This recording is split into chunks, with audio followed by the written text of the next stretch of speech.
we can go ahead and begin. So, thank you for joining us. This is I'm glad you came out. It's a windy day. Maybe some people had a tree fall on them on their way here, so I'm glad you're here. My name is Matt McGarity. I'm a teaching professor in the communication department, and I'm the director for the Center for Speech and Debate. Center for Speech and Debate is what we call it now. It was originally the Speaking Center, but it's been here for about 18 years. And the Center for Speech and Debate offers one-on-one speech coaching for undergraduates. I see some of the current tutors here. It offers workshops for on-campus organizations, off-campus organizations. We do the annual speech contest. I think actually you all probably won the speech contest.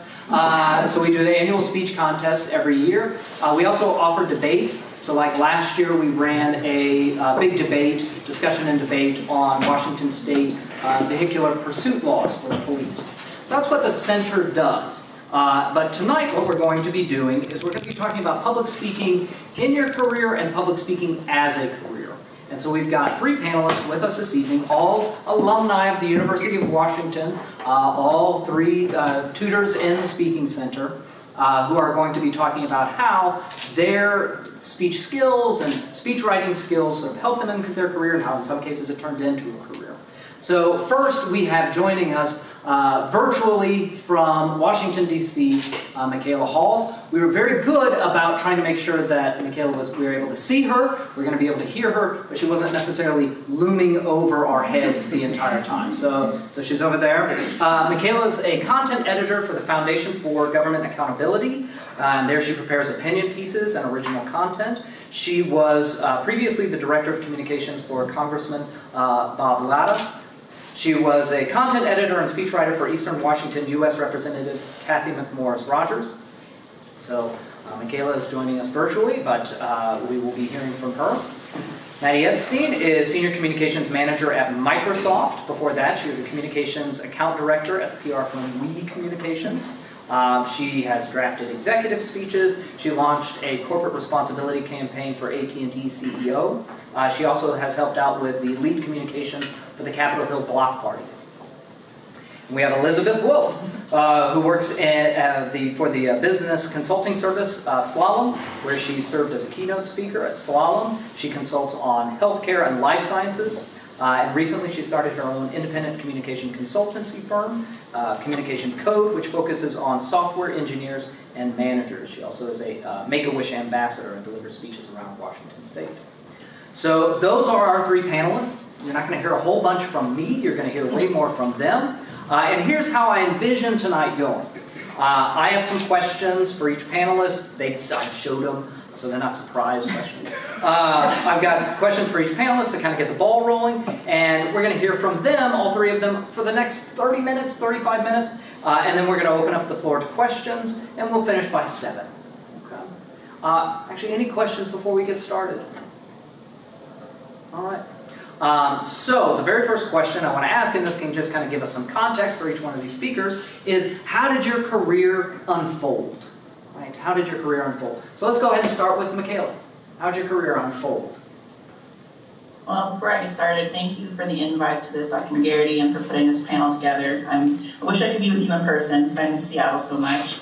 My career really started during undergrad. When I wasn't in classes, I was involved in a lot of student groups, and I was trying to attend a lot of conferences around the country so I could meet people from different backgrounds. When I graduated in 2011, I immediately moved across the country to DC area and interned for a nonprofit that I'd worked with when I was an undergrad. The connections I made there in that internship led to an internship with my hometown congresswoman from Minnesota, Michelle Bachmann.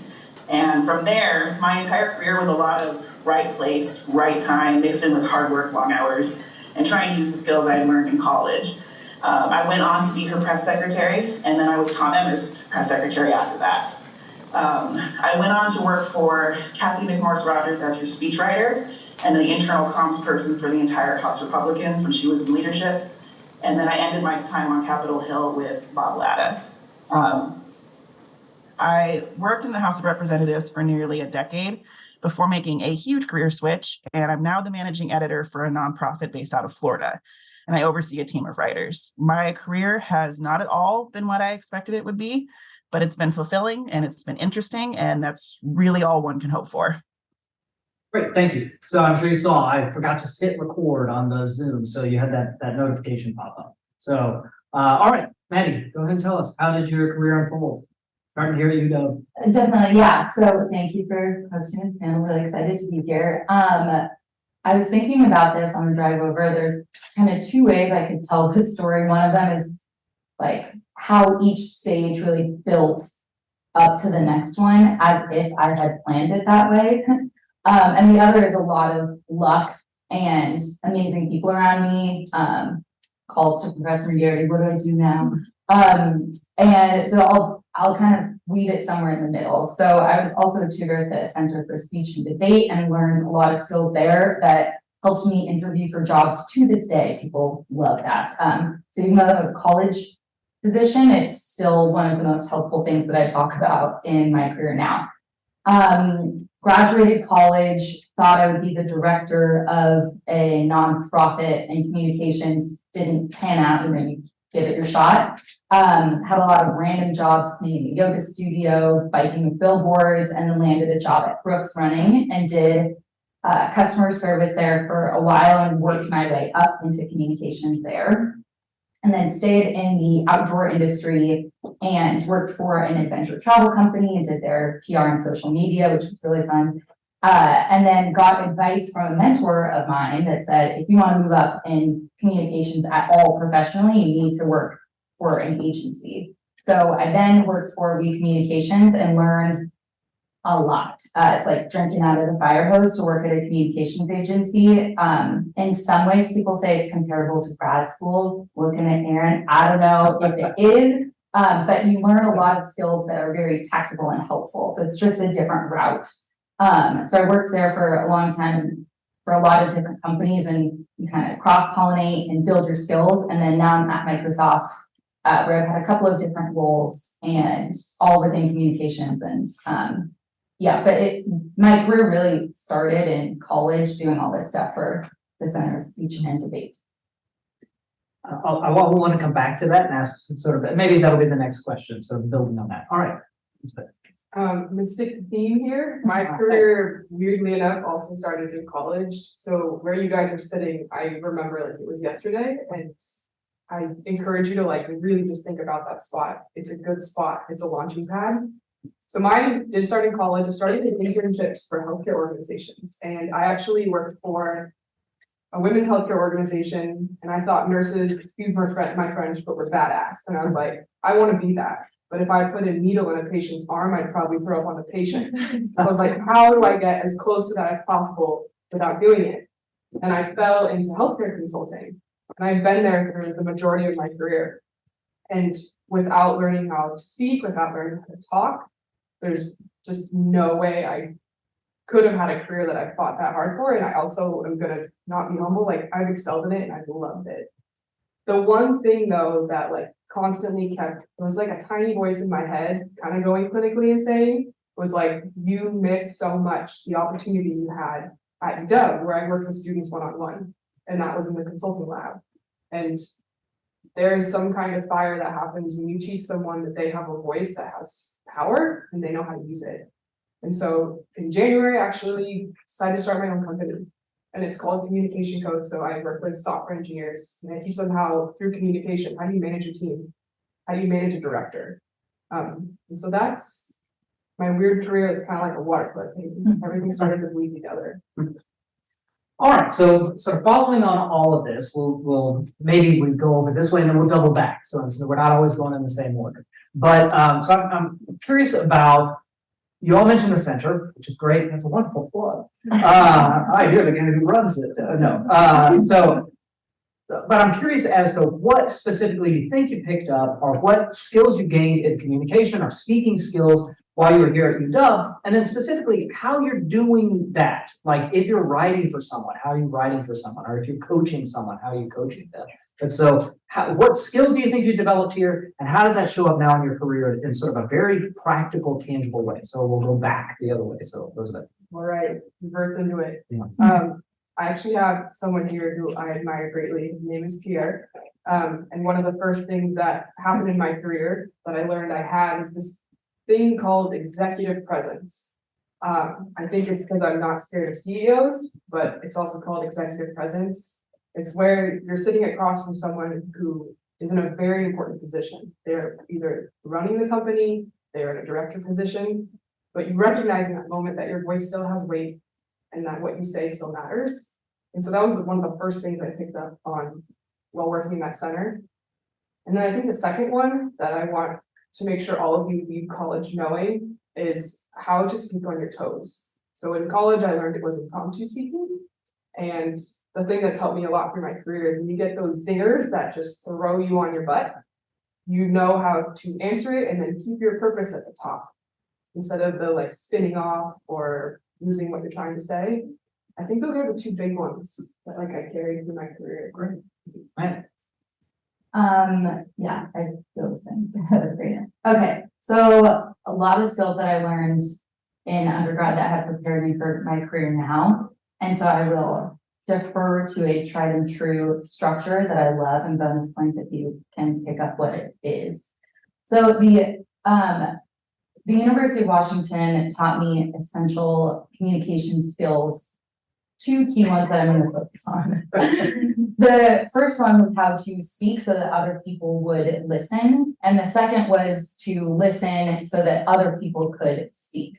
So in learning how to speak so that other people would listen, I would say the pivotal, most influential thing was taking Intro to Public Speaking with Professor McGarry. And I learned in that class the like tangible structure and skills and discipline and presentation stuff and structure and organization, like all of those really important tactics that you need to know so that you can say something and other people want to listen to you.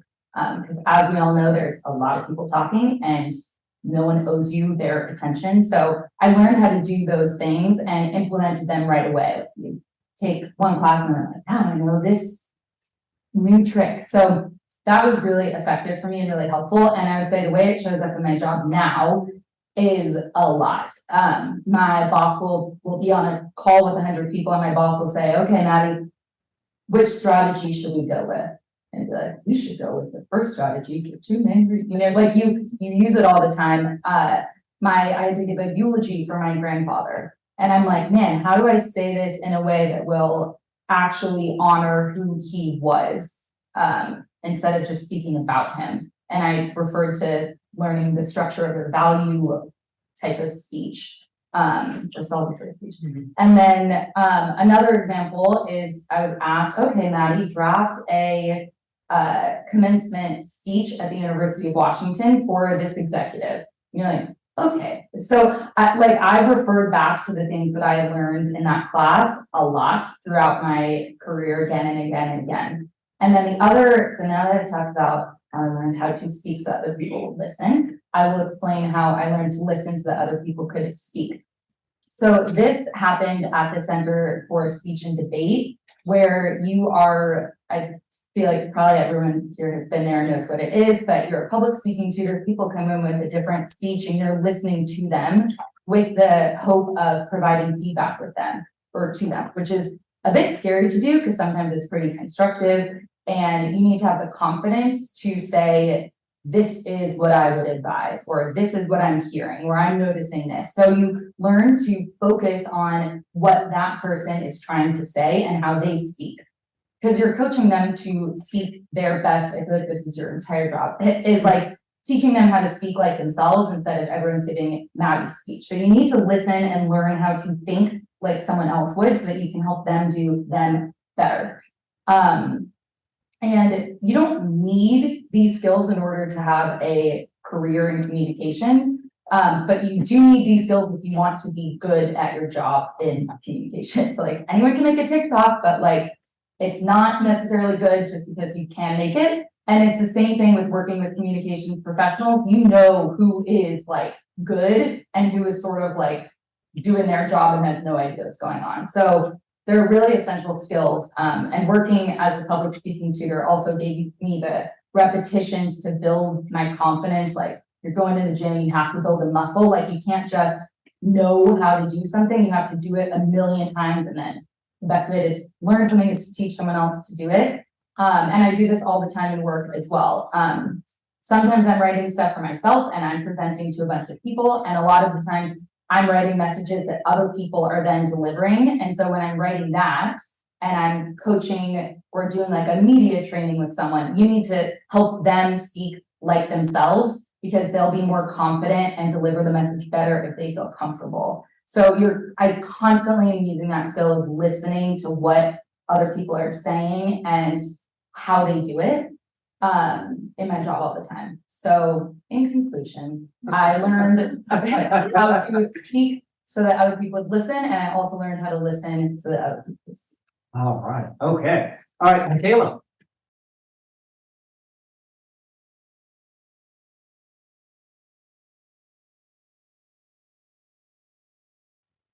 I wish I could say impromptu skills were my biggest growth period. I'm still the introvert freaking out, hoping that no one ever calls on me. Most of my skills that I learned and still use were the ones more behind the scenes. I would say mostly learning how to work with a diverse group of people. There are the obvious differences in politics, political beliefs, personal opinions on everything. I didn't agree with every speech topic that I worked with in the speaking center, but it's also different ways that people like to showcase their own voice, different skill sets of theirs that you need to highlight, and different methods for how they like to approach their own work. And learning how to work with them to accomplish their individual goals was such an important skill to learn. The exposure I had to people from across the country and around the world, working with them in the classroom and in the speaking center, that was really important and still very valuable to me. And it helped prevent a lot of the culture shock of working in an office setting and having to write for VIPs. So I've actually kind of got a question. So many of you have mentioned either coaching somebody or writing for someone else. What are some of the, because I'd say that's the thing. As an undergrad, you're only writing for yourself. And I think there's a lot of challenges that come when you are coaching someone, trying to get them to sound their best self, or when you're writing for someone else and you know how you would say it, but even though that may be better, you're not going to say it that way because you have to write it like they would say it. So what are some of the big challenges in your jobs that you've run into for writing for other people, getting in their voice? What's the big challenge there? And anyone can answer. Michaela, since you just ended on that one, we'll swing back the other way now. It's complicated because sometimes you don't have access to that person themselves. Like I work with policymakers in states and I don't have a chance to talk to them and ask what their goals are. So you really just have to try to put yourself in their shoes and think, who are their constituents or who's their audience? What are their ultimate goals with this policy? And how would you best communicate it based upon whatever data you have available, such as polling? And it's tricky. It's definitely something you have to work on a lot. It started with the speaking center, but it's a very difficult challenge, but it's fun. What would you have? Yeah.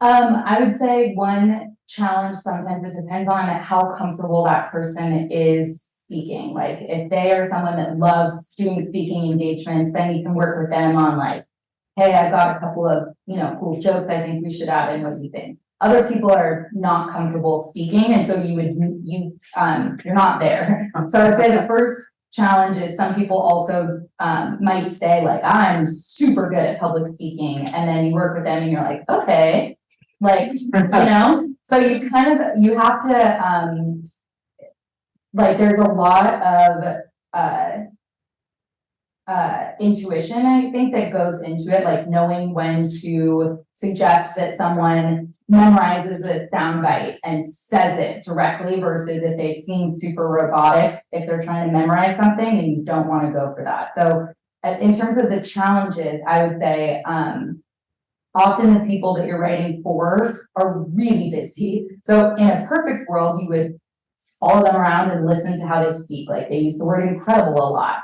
And so you try and like memorize their brain and hack their brain, but often they're really busy. And so you can't always do that. So I will watch videos that I can find of them on YouTube, keynotes that they've given. Like you kind of do your research and learn phrases that they do or how off the cuff they seem to speak or how scripted they are. So it's a lot of like detective, like psychology in this and building trust. If you're writing for someone and you've written for them a lot, they trust you. And if you know, add something in there that they think might be a bit off, but if you're writing for someone that you don't know, then I think the approach is always to be personable without being personal. So like not requiring them to share a lot or be super vulnerable, but still to have them appear as like friendly and approachable and lovely. I don't know if that really answered it, but. No, I think that I get what you mean by it, that you, personable, like they could share, but I'm not gonna write them sharing. Mhm. No. I think mine's a little weirder and different. I learned this pretty early in consulting, so yes, it's a consulting term, but hopefully you guys get to learn it too with me. It's called WIFM, and it's what's in it for me. So what I've done is almost reverse engineered it. So it's who's the audience? Who are they speaking to?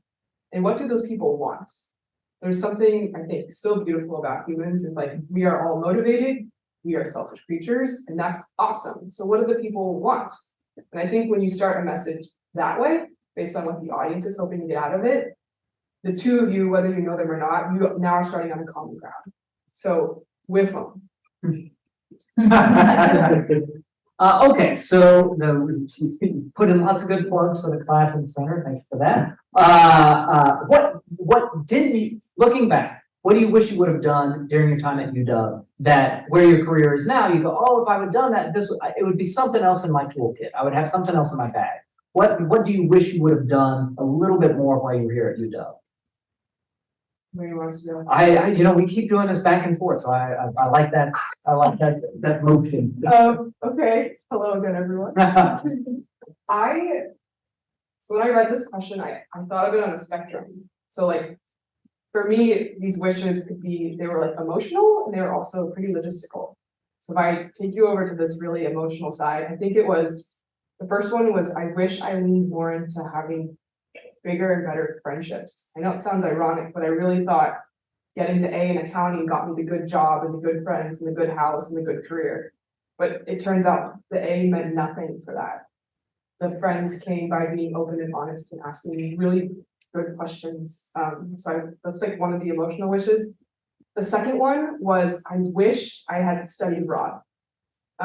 If you are in a position where you can, I cannot encourage you more to do it. In college, I was a very insecure girl. And when I graduated, I took myself on a trip internationally and I was like, this better work. And it did. You learn so much about another culture, and a lot of the walls that you build in college about who you want to identify as, they fall.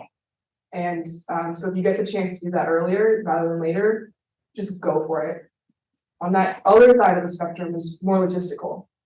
And if I was sitting in your shoes now, something I would have done is spoken to the people that came before me. So what that means is someone who's 2 years ahead of you, 5 years ahead of you, 10 years ahead of you. We also live in a crazy connected world. I mean, freaking LinkedIn can give you someone's social security, like on a whole resume. So go for it, send them a message, say, hey, I'm in this position, I'm in college, I'd love to understand your career. You can get 1 hour to understand their 10,000 hours. Like, that's pretty powerful. And the last one I would say is, I just wish I had worked with more students. I didn't know it would light such a fire in me, and I regret not meeting with more. So yeah, enjoy the spectrum. I wish I had taken more like GPA crushing writing classes and philosophy classes. And I remember there were a couple that I was looking at and people were like, oh no, like that's not a good move. And I was like, thank you, that makes sense. And now I'm like, man, same thing, like really cared about my GPA, like, and same thing, like got it.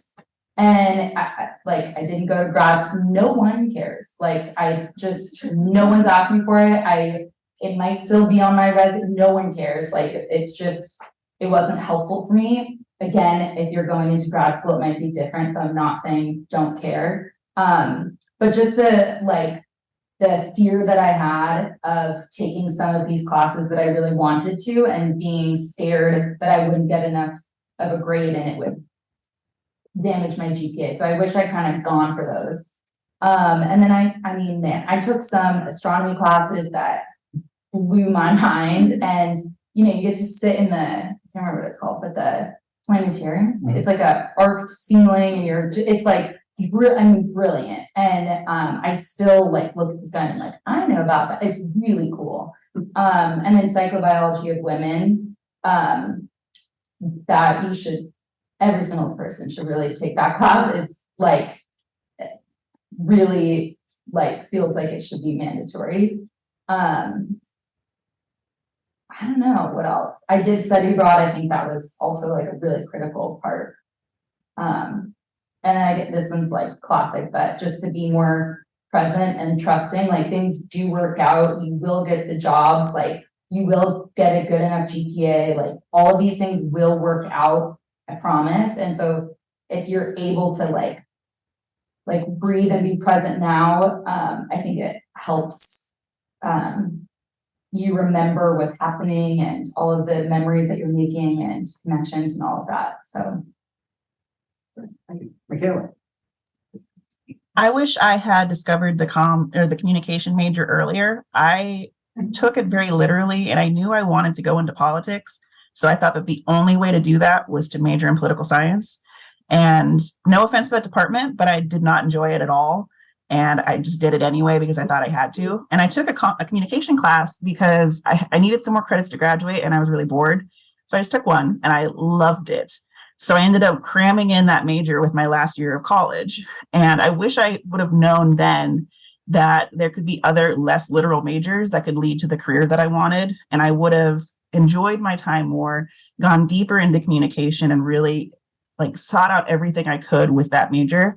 So if there's anything that you want to study, whether it's communication or something else that you're just interested in, don't waste this time and try to take advantage of it while you can. So I had some questions, but I wrote another one, so I didn't send this one to you, but I feel like you probably can field it. So I want to get back to some speechy stuff. If you, in your writing, so if you're writing for someone else, what would you say is one of the things that you do that you think, I do this well, or I think this is something that is a sort of a hallmark of the speeches I write? Or if you're coaching someone, what are some of your what do you find yourself coaching the most? Like, what are you telling people time and time again, do this? Because many of you are working with very good speakers. What sort of advice are you giving to these very good speakers? So yeah, what are some of your go-to, either this is a sort of speech I write, I feel is really good. If it was me, I'd say arrangement. Arrangement's my thing. So, what are some of those things? Or what are some of the things when you're coaching, you keep beating that same coaching drum, that lesson or two. We'll marry it up. Instead of swinging back this way, we'll start in the middle. Maddie, because you're writing down. So The longest winded speaker. Yeah. Okay, so I think something that I feel like if I'm helping write for someone else that I always do is there's kind of a process. And I learned this one the hard way. First I wrote the speech and gave it to him, and he was like, it's not quite it. I'm like, but what? And he's like, it's just not quite. And you're like, what? I spent forever on this, right? So I learned, okay, you're giving a talk at this thing. Here's a couple of different things I think you could say. And I come with sort of an outline of 3 different speeches that this person could give. And then I see which one do they like, and we talk about it. And we kind of land on one. And then I say okay, here's sort of the outline, let's riff. And then as they're speaking, I am typing with carpal, I'm as much as I can, because I find that recording the meeting makes the person riffing stutter over what they're too nervous to do that. So I don't record it. I just write verbatim, everything that they just said. And usually they kind of break a speech themselves. If I give the outline, they just talk through it. And that is usually the best version that it ever is, right? And then I take it and try and clean it up in the same thing. I'm like, okay, back to who is this person speaking to, and what is the number one most important thing that they have to walk away knowing or remembering? And then how do you make that really clear and continue tying everything back to that? So I feel like sort of that process, and then I meet with them again and share like, okay, here's this, why don't you riff through this? And so it's pretty fluid and it helps them also get to know the speech that they're giving. Like they didn't mean to, but they've practiced it a couple of times, which as everyone knows is really helpful. And then they like it. They wrote it basically. I'm just sort of cleaning it up for them and adding in a couple of things. So I found that really effective. And I also let them know the process during the first meeting. Like, here's how this is gonna go. This is when your speech is. I'm gonna meet with you a couple of times. First, I'm gonna share an outline. We're gonna riff. Then we'll keep editing it. And then we're gonna do a final run through here. Does that sound good? Would you add stuff? So kind of getting their buy-in each step of the way is really helpful also. And then things that I end up coaching them on again and again and again is pausing. It's like the number one is pausing. And so I've like added it in a lot of different ways, like 20 spaces on a teleprompter. Like, I mean, you can do it, but I feel like that's the number one thing. They're just reading it too fast, they're just running over the breaks. Yeah.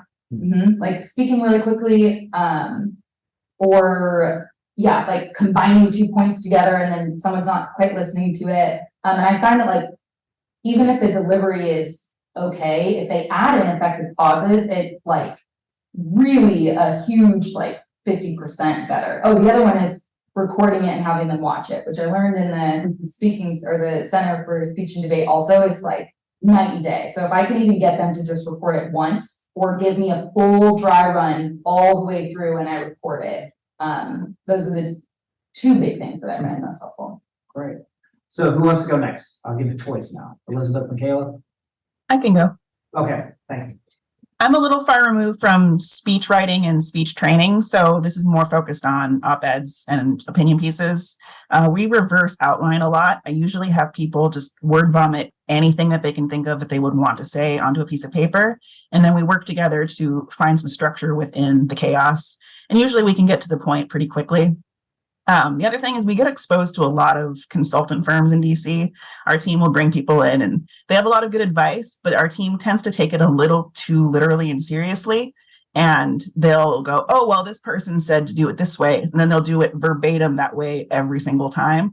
So I spend a lot of time focusing on crafting your own voice, trying to take the advice and cater it to what you're trying to do for yourself.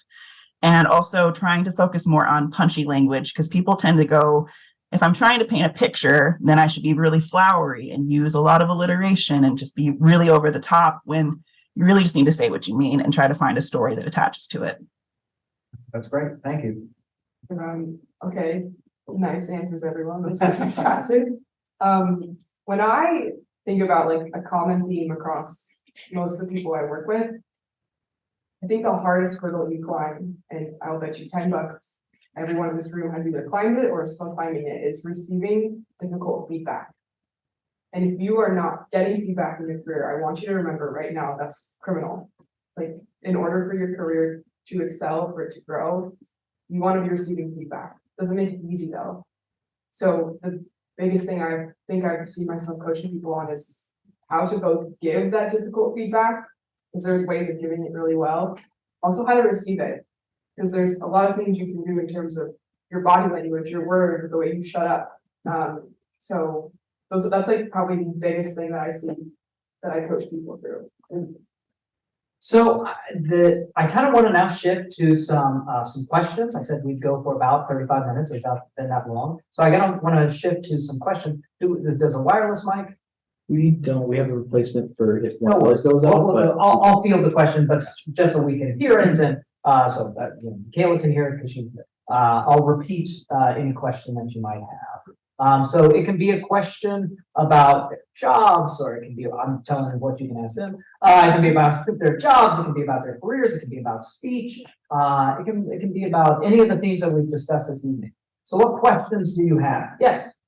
Hi, first of all, thank you all so much for the insightful answers, really appreciated them. So question I had is, in your careers, do you usually find yourself balancing multiple projects at once or sort of just focusing on one at a time? And if you are the former, then how do you balance these different voices and ways and styles in which people are speaking in contexts?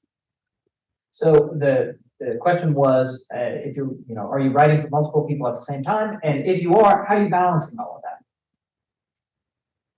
that? For me, the biggest thing is presence and like being so intentional about that. So for instance, like if I have a client, like, so yes to the former. Most careers do look like that. Like a lot of careers, especially in your 20s, there's just like a big fire hose flying around you trying to grab it. So like in the act of grabbing it, it takes a lot of presence and a lot of like intuition. So carving out the time and space you need to like get ready for whatever meeting it may be. Like preparation is I want to marry it. Like I don't think I could get anywhere without preparing. So I think just giving yourself that space, like giving yourself the extra 10, 15, for me, sometimes it's an hour or it's a full day. Just to make sure you show up for those bigger moments, and it helps all the projects go smoother, just with that little bit of prep. Don't get me wrong though, I have friends who like thrive in chaos. I just learned about myself, I'm probably not that gal. Maddie, Michaela? Mine is chaos all the time. Has been for about 10 years now. Fortunately, though, no matter where you're working, there's usually common themes and messages that you want to convey. Unless you're a complete freelancer and you're working with tons of different industries, you're usually going to have some sort of structural message that you have to use.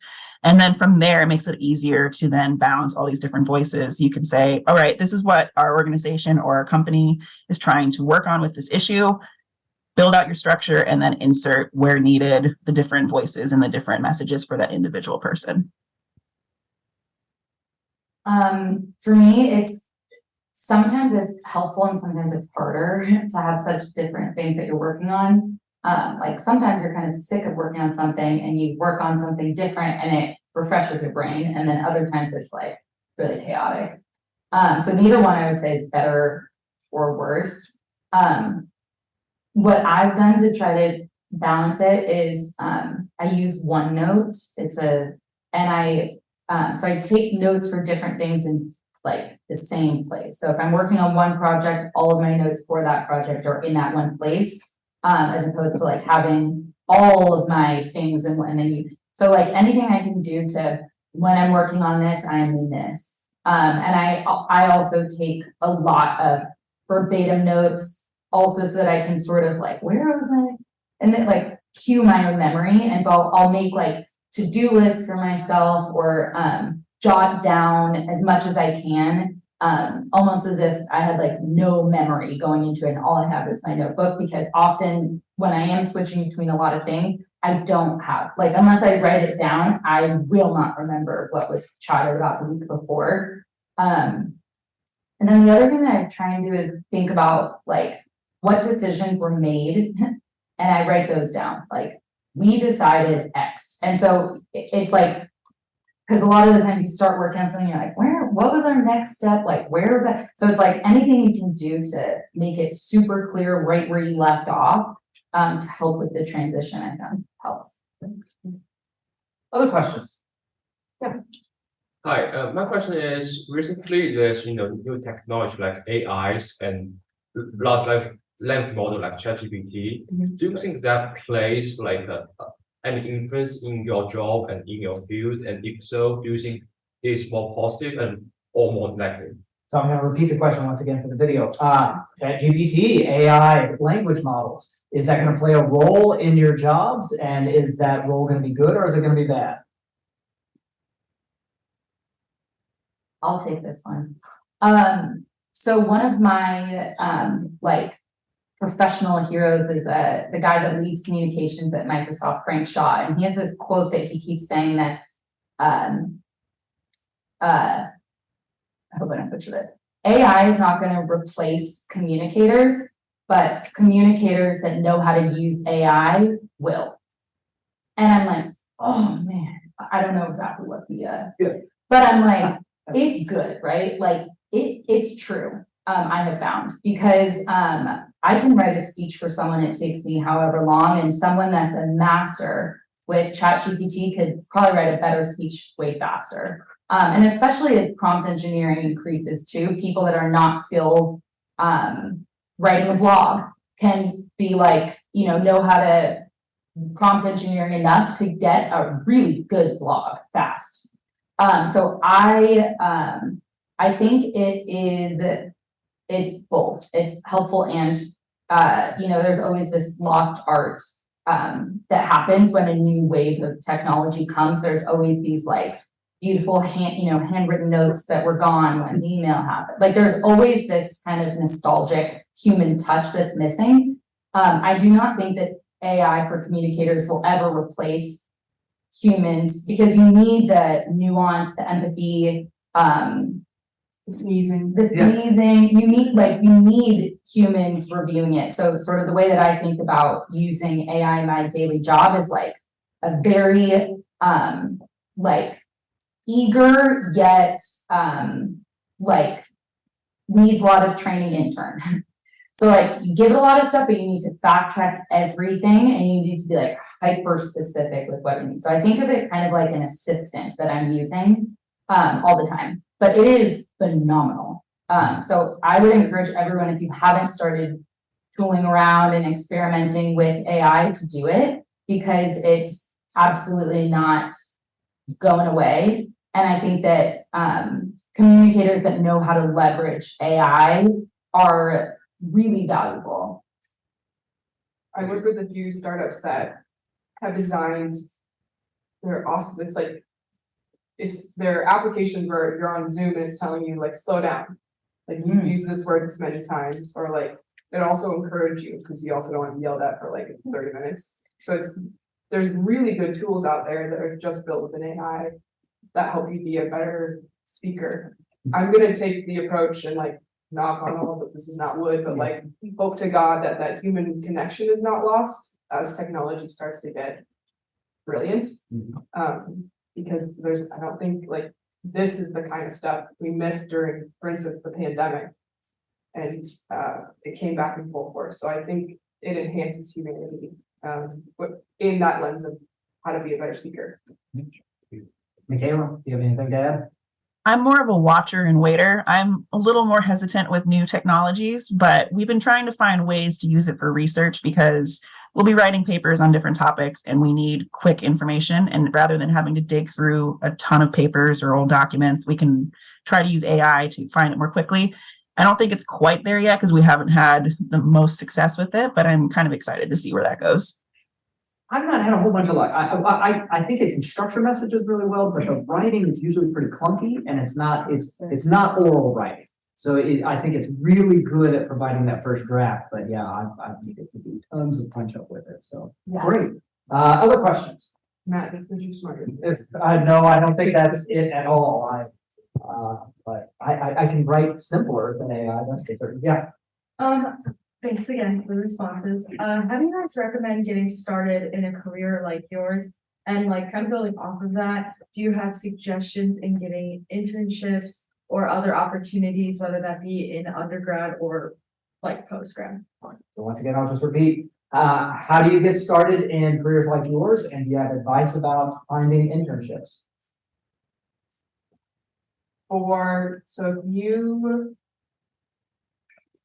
Come with me on a journey. So consulting for me has been, and people have heard me use this before. I have friends here because I freaking adore them and I'm hyped you guys are here. But I use this metaphor of it's been like an ice cream shop. So when you are starting your career, you're walking into an ice cream shop. You're gonna try a bunch of flavors. For instance, I tried like butter pecan early career. That is finance. I will never eat butter pecan ever again. But then I tried, again, that same first year of my career, I tried green tea ice cream. And for me, that was learning and development, but teaching it. And I like have gallon tubs of that now in my freezer. So it's the way a career starts really meaningfully is you're not going to exactly have your trajectory. And if you do, that's awesome. But like also that's kind of the fun part of it. So try the flavors, say yes. Even if ask is like, that makes me so uncomfortable, I'm sweating out of my armpits, do it.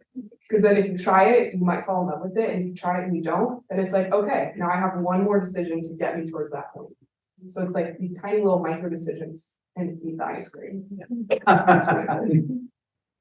What else would you add? Kayla, Maddie? I'll jump in. I think in terms of getting started, it's like, don't let the perfect be the enemy of the good. Like your first job does not need to, I had so much anxiety about like, do I want to work in the, I remember chatting with you about this at Starbucks, like, do I want to be in the nonprofit sector? Do I want to work in tech? Do I want to go to grad? Like, and it feels like the first step you take is like this The last ladder, yeah, that you like cannot get off this trajectory, but actually I find it really cool and helpful to have experience in one industry and then work in another industry. Because you can share like what worked there, what didn't. The culture here rocked, this one sucked, I'm gonna change it. So there's benefits actually to like trying something, hating it and leaving it. So I would say that momentum begets momentum. So if you're starting in a job that you hate, it is so relatable and people will love to chat with you and you're sharing like, I have a internship and my boss, like it's something to go off of. So I would say like getting started doing anything helps you like keep going.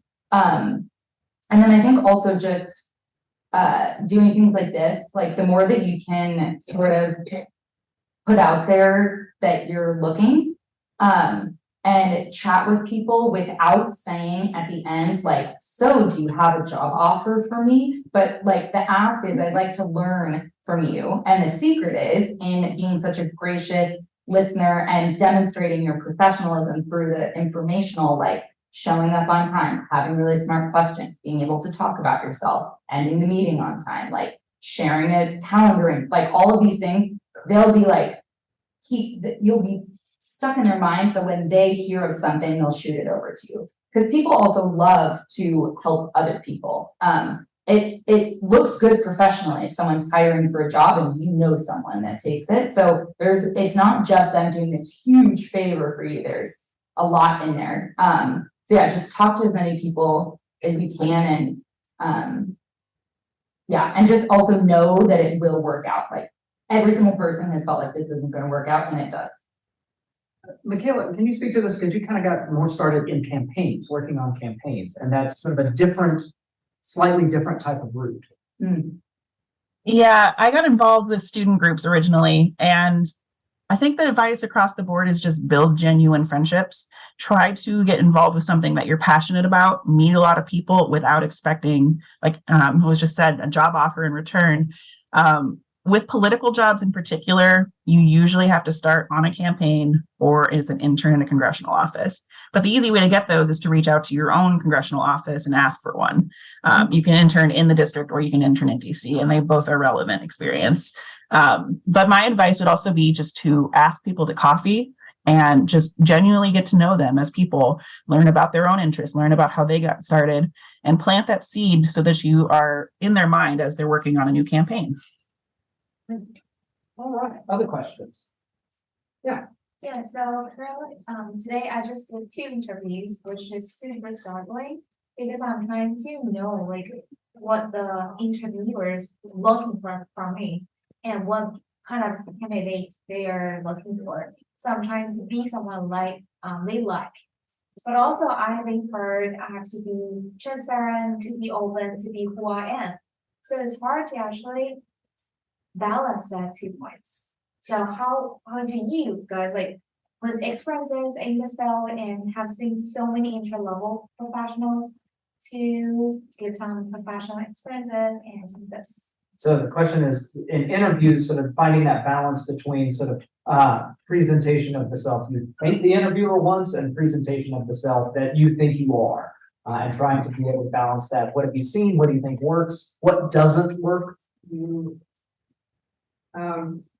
I mean, I'll be honest, I've done some things that don't work in my career, but you learn from them. I think the things that have worked really well, and you guys could probably do this too. I'm sure you've met someone that you're standing across from them and you can like smell, not literally, but figuratively, authenticity so fast. You can detect so quickly if they're not being authentic. And it's so cheesy, but I would encourage you to be your human self in the interview. Now you're more polished, but you're still you. So answer the questions in a way that still have your manners of like being the strict, rigid one makes the interviewer go strict and rigid. But when you bring your full person, there's like a whole level of relaxation that can happen. Prep, you go back to it, is gonna be your best friend for it. Because if you get a really hard question, they're all nuanced in a way of what are your strengths, what are your weaknesses, and can you tie a story to it? So just know like those anchors, and you can speak to most of the questions. And I think the last one is just practice. Interviews are hard. Like, I'm not gonna sugarcoat it. It's someone judging who you are at like a human hireable level. And I've never walked into one not nervous. If you're nervous, that's good. So I would say be 100% yourself, know your strengths, know where you want to grow, and then yeah, keep practicing. Because the reality of it is we're interviewing for the rest of our life. I'd add to that is that, like, flip it, you're interviewing them, right? And the thing is, if you don't want a job that you have faked yourself into, that you're not qualified for, and that you don't like the people you're working with, doing work that you don't wanna do. Like, you don't want that, I promise. Like, I remember, there was a job that I interviewed for. I applied for a job being like an administrative assistant. I knew someone that worked there. She was like, Hannah, we have a sales opening. I think you'd be great at sales. And I got carried away in this thing. And I remember, oh God, I remember being in this interview and there was like a man in the room and I did not want this job. Like I didn't, but I wanted to get the job and it paid a lot of money. And he's like, I want like a sales bulldog. Like, is that you? And I was like, yeah. I remember like my best friend picked me up from this job and she was like, what? Like, what? And I was like, oh yeah, I don't want it. It was also, I don't want to like name the company, but it was selling essentially like, I really am not kidding, like fax machine accessories. And I was so like, she was like, where do you, okay, so, but the thing was, the same thing. I was like, I want to get this job because it's a job and it pays really well. And then you're like, this is my life and I want to spend my time working with people that I like, that like me. Because there's a huge difference when you're working with people that believe in you, and when you're working with people that you don't like. So like have the confidence that you being yourself will get you. And I'm sure if you think back to other things in your life, like when you've been yourself, the people that you connect with and the people that are drawn to you, it happens more naturally. And so, like you will find a position where you are a good fit for it. And that is going to set you up the most for success. I would also, oh, sorry. I would also, sorry. Were you gonna ask something else? Nope, I was just saying, Okay. Go ahead and speak. I actually had to hire someone last year, and one of the things I look for is people not having super canned responses. There are a lot of interview questionnaires out there, like how to spin your failures as a strength. Like, I work too hard, but I'm a good worker. I don't like answers like that. I want someone to responsibly own their failure and experiences and tell me how you grew from them, because we want you to be part of our culture and we don't want turnover. And a lot of schmoozers don't last very long in very serious environments. But then we also just want to know that you have the skills needed, and you don't have to be a perfect fit, but you need to show that you can grow and that you have a good foundation that we can build on to grow in your position. Is there another question? Yes, this will be our last one. I was curious about your consulting firm and kind of like what do you actually coach software engineers on in particular? Yeah. Okay, so specific question, tell us about communication and coaching engineers. Yeah, who I work with is specifically, they're women in software engineering management. They've been in their role for about 6 months to a year. Something I found primarily in the industry is that you are trained really well on how to write, push, develop code. And then there's this gap when you go for promotion, you're pushed into a role where you have not been given the skills of how to talk to a team, how to deliver really hard messages, how to lay someone off. Like, these are really hard things that you're just expected to know that don't happen. And so that's kind of where my feet have found in terms of the business now. Again, most of the women I work with, it's how to manage up and manage down. It's not just about, is my team doing their job? It's like, how do I tell leadership and above that, because my team is doing their job, like, this is what we get to contribute to, or this is the kind of resources that we need. So it's definitely like nuanced, because like right now I do it one-on-one or like one-to-many. And so primarily feedback, managing up, managing down, so are the pretty common ones. All right, so this has been great. I want to thank all three of our panelists. It is 7 o'clock and I said we'd be done, but I hate the fact that we have to end. But please join me in thanking our three great panelists.